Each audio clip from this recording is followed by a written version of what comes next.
सभी मसीही भाई बहनों को यीशु के नाम में शालोम, प्रेज द लॉर्ड, जय मसीह की। यीशु द सेवियर मिनिस्ट्री और मैं प्रभु यीशु मसीह में आपका भाई जेम्स, आप सभी का इस बाइबल अध्ययन कार्यक्रम में एक बार फिर से बहुत बहुत स्वागत और परमेश्वर का धन्यवाद करते हैं। मेरे प्यारे भाई बहनों, हम अध्ययन कर रहे हैं होशे भविष्यद्वक्ता की पुस्तक का और एक छोटी सी प्रार्थना के साथ आज के अध्ययन को हम शुरू करेंगे। हालेलुया, धन्यवाद पिता परमेश्वर, धन्यवाद करते हैं पिता, धन्यवाद करते हैं आपके अद्भुत रीति वाले प्रेम के लिए जो आपने अपने इकलौते पुत्र को देकर हम सभी पर प्रकट किया। धन्यवाद करते महान पिता परमेश्वर, आपका अनुग्रह, आपके महान प्रेम, आपकी तमाम स्वर्गीय और आत्मिक आशीषों के लिए धन्यवाद करते हैं। इस बाइबल अध्ययन कार्यक्रम के लिए जिससे हम आपके वचन सीख पा रहे हैं पिता और आत्मिक रूप से आशीषित हो रहे हैं। होने दे पिता परमेश्वर, हमेशा की तरह आज के अध्ययन में भी पवित्र आत्मा हमारी सहायता, मदद, अगुवाई करे, सत्य वचन ठीक रीति से सिखाए ताकि हम आपके ग्रहण योग्य बने पिता। होने दे सारी व्यवस्थाओं को, रिकॉर्डिंग किए जाने को, वचन को समझने समझाए जाने को, हर एक बात को पिता हम आपकी अगुवाई में देते हैं। आप हमें मार्गदर्शन कीजिए, आप हमारी अगुवाई कीजिए। सारा आदर देते हैं, सारी महिमा देते हैं। इस प्रार्थना को अपने उद्धार करता प्रभु यीशु के सामर्थ्य और पवित्र नाम में मांगते हैं, आमीन।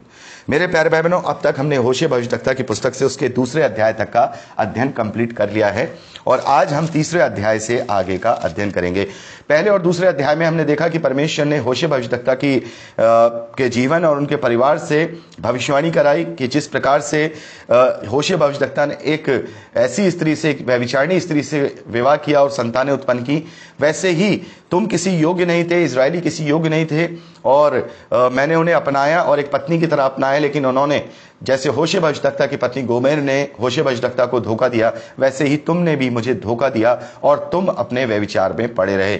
यहां पर हमने देखा कि परमेश्वर ने उन्हें त्याग दिया। लेकिन यहां हम तीसरे अध्याय में देखते हैं कि परमेश्वर एक नई बात, यहां एक और बात होशे भविष्यद्वक्ता से कहते हैं। मेरा विश्वास है कि आपने इसे पढ़ा ही होगा, केवल 5 ही वचन है कि भाई अब जा और एक ऐसी स्त्री से प्रेम कर। यहां पर देखिए, हमें यह देखना होगा कि अभी यहां पर विवाह की बात नहीं हो रही है। पहले जब गोमेर से बात हुई थी वो विवाह की बात थी, लेकिन यहां पर हम देखते हैं कि अब ऐसी स्त्री से प्रेम कर जो व्यभिचारिणी होने पर भी अपने प्रिय की प्यारी हो।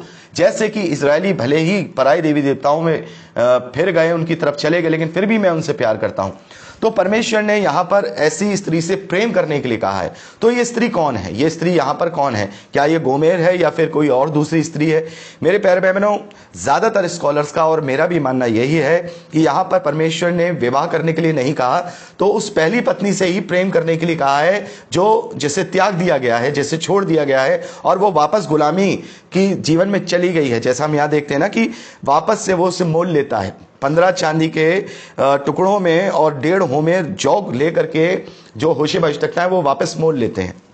तो यहां पर परमेश्वर का ऐसा प्रेम दिखाया गया है कि यदि मानव जाति, यदि मनुष्य या परमेश्वर के लोग परमेश्वर के विरोध में भी हो जाते हैं तो भी परमेश्वर का प्रेम खत्म नहीं होता।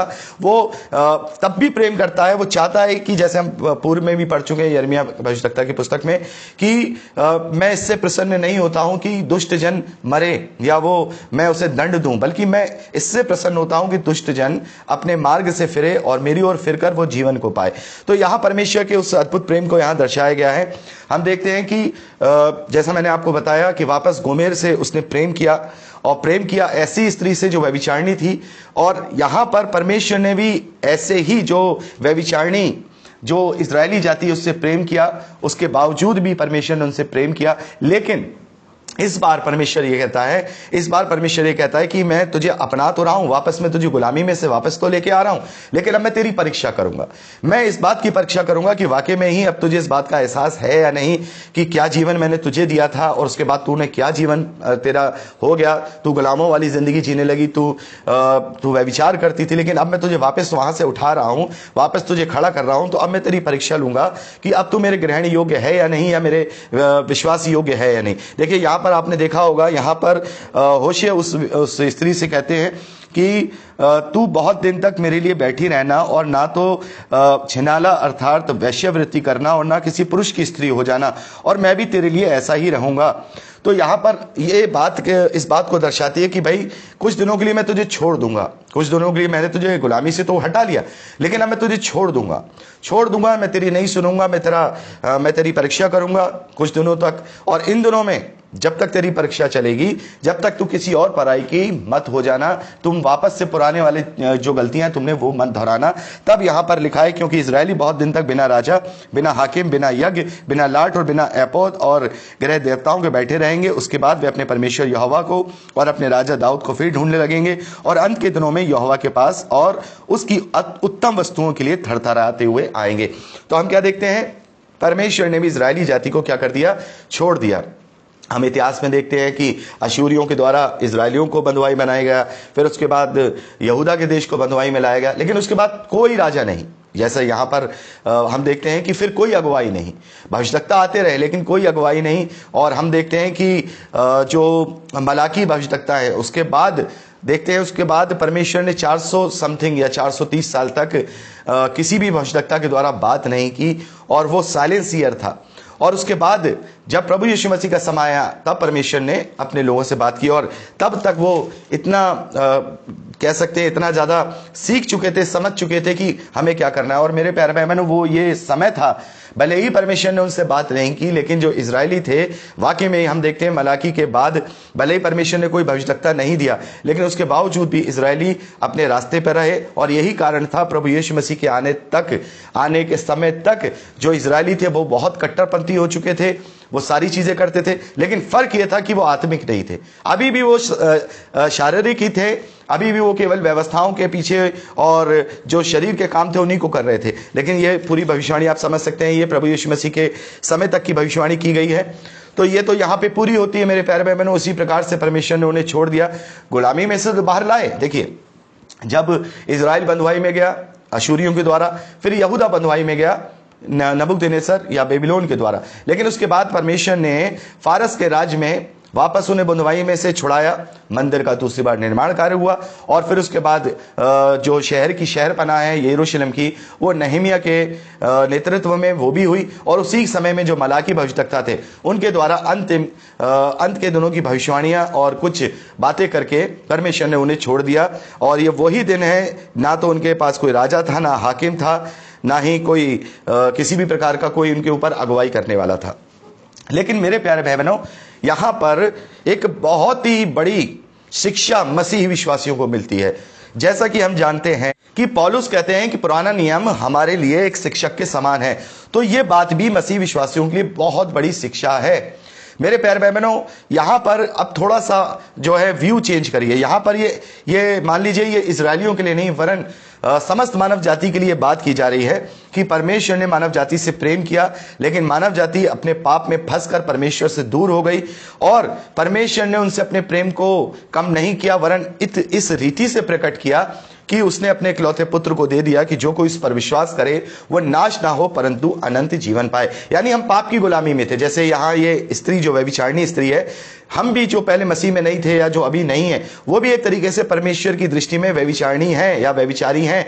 दूसरे पराई देवी देवताओं के पीछे मूर्ति पूजा में लिप्त है, लेकिन परमेश्वर उनसे प्रेम करता है, समस्त मानव जाति से प्रेम करता है। और जिस प्रकार से होशे भविष्यवक्ता ने 15 चांदी के टुकड़ों में उसको खरीद लिया, वैसे ही प्रभु यीशु मसीह ने अपने लहू का मूल चुकाकर समस्त मानव जाति को खरीद लिया। और अब जो आजाद हो गए हैं प्रभु यीशु मसीह पर जो विश्वास करते हैं, अब परमेश्वर उनकी परीक्षा लेगा। और मेरे प्यारे भाई बहनों, यही होता है जब हम प्रभु यीशु मसीह को नया नया ग्रहण करते हैं, तो हमारे लिए बहुत सारी चीजें ऐसी होती हैं, हम जो प्रार्थना करते हैं वो प्रार्थना बिल्कुल तुरंत उसका जवाब आता है। बड़े अच्छे अच्छे काम होते हैं, आत्मिक रूप से भी और फिजिकल रूप से भी परमेश्वर हमारी प्रार्थनाओं को सुनता है। बड़ी बड़ी गवाहियां हमारे जीवन में शुरुआती दौर में आती है, लेकिन अचानक से मेरे प्यारे भाई बहनों, जो आप में से बहुत सारे भाई बहनों ने ये महसूस किया होगा, उनके जीवन में आया होगा, मेरे जीवन में भी ये बात आई है, इसलिए मैं आपसे बात कर रहा हूं कि शुरुआत में तो सारी चीजें हुई जब हम मोल लेकर के छुड़ाए गए, लेकिन इसी वचन के अनुसार हम देखते हैं कि कुछ समय के लिए परमेश्वर छोड़ भी देता है।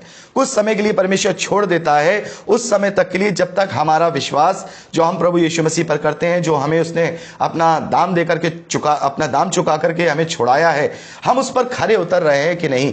और यही वो समय होता है मेरे प्यारे भाई बहनों कि बहुत सारे मसीही विश्वासियों का विश्वास रूपी जहाज डूब जाता है, क्योंकि वो अपने विवेक को अशुद्ध कर लेते हैं, घबरा जाते हैं कि परमेश्वर ने तो हमें छोड़ दिया है।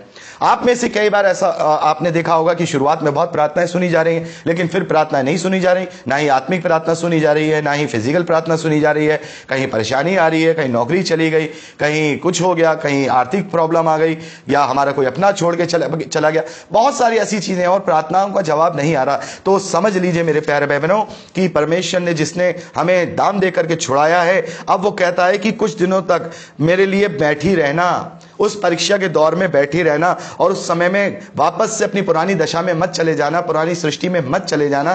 तो ये हमें समझना होगा कि जब कभी हमारे जीवन में ऐसी परीक्षा या हमारे जीवन में ऐसी परख आए, तो समझ लें कि परमेश्वर ने हमें परीक्षा के लिए कुछ दिन के लिए क्या कर दिया है, छोड़ दिया है, कि हमारी विश्वास की परख हो, ताकि हम एक भट्टी में तपाए हुए सोने की तरह शुद्ध होकर परमेश्वर के सामने जब न्याय की प्रक्रिया में खड़े हों तो हम हियाब के साथ खड़े हों। तो मेरे प्यारे भाई बहनों, बहुत सारी बातें हमें सीखने को मिलती हैं। ऐसा ही नहीं है कि हम केवल इसको कॉन्टेक्स्ट और संदर्भ में लेकर के ही बात करें।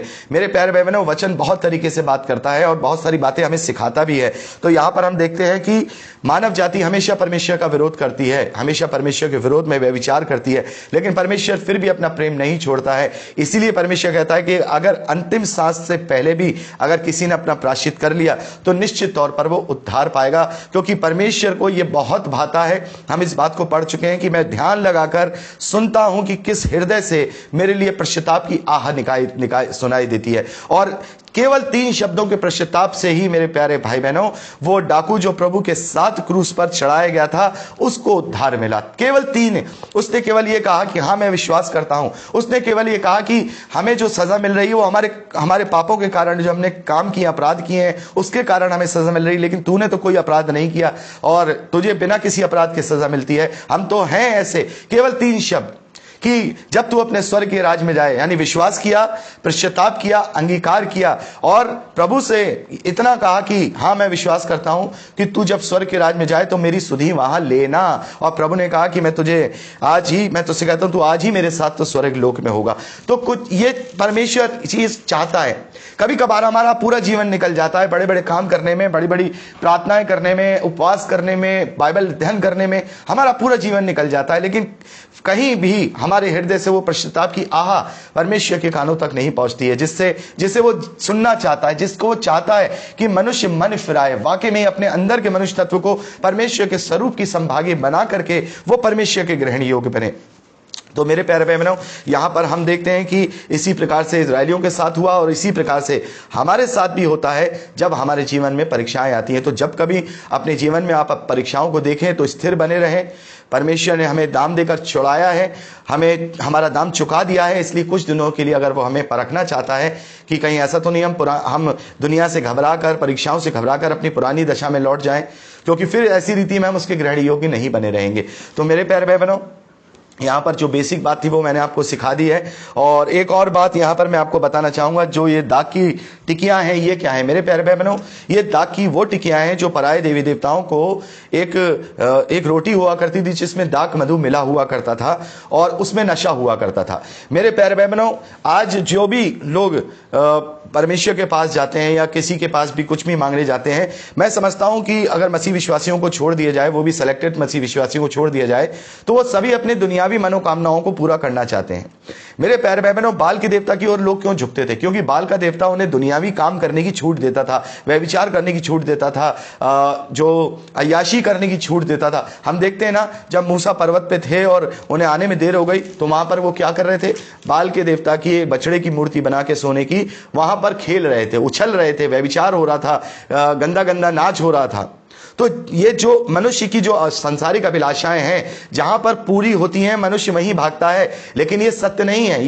ये बहुत ही एक झूठ है, एक झूठा भ्रम है कि अगर हम किसी के पास जाते हैं वहां हमें सांसारिक वस्तुएं मिल रही हैं। सांसारिक वस्तुएं तो वैसे ही हमें मिलेंगी। परमेश्वर ने हमें बुद्धि दी है, हमें शरीर दिया है, हमें प्लानिंग करने का मस्तिष्क दिया है, हम अपनी जीविका को कमा सकते हैं, लेकिन आत्मिक आशीष केवल परमेश्वर की ओर से मिलती है, जो अनंत काल की है, जो अविनाशी है। तो मेरे प्यारे भाई बहनों, हमें इस प्रकार से जीवन के अंदर अगर हमारी कठिनाई आ रही तो हमें सोच लेना चाहिए कि हमें नाशवान वस्तुओं के लिए परमेश्वर को कसौटी पर नहीं परखना है, बल्कि आत्मिक बातों के लिए परमेश्वर को अपनी कसौटी पे परखना है। तो ये दाग की टिक्कियां ये हुआ करती थी और पराये देवी देवताओं ने ये सारी बातें दिया करते थे। तो हो सकता है कि शैतान हमें ये सब बातें दे, और आज हम ये देखते हैं कि जो शैतान के पीछे चलने वाले हैं वो बहुत ही भयवत्ता की लाइफ को जीते हैं। उनके जीवन में संसारिक आनंद होता है, दाख मधु का आनंद होता है, शराब का और दूसरी चीजों का, व्यभिचार का आनंद होता है, हर एक चीज का वो आनंद ले लेते हैं। लेकिन वो परमेश्वर की ओर से नहीं होता, बल्कि वो शैतान की अगुवाई में चलने वाले लोग होते हैं,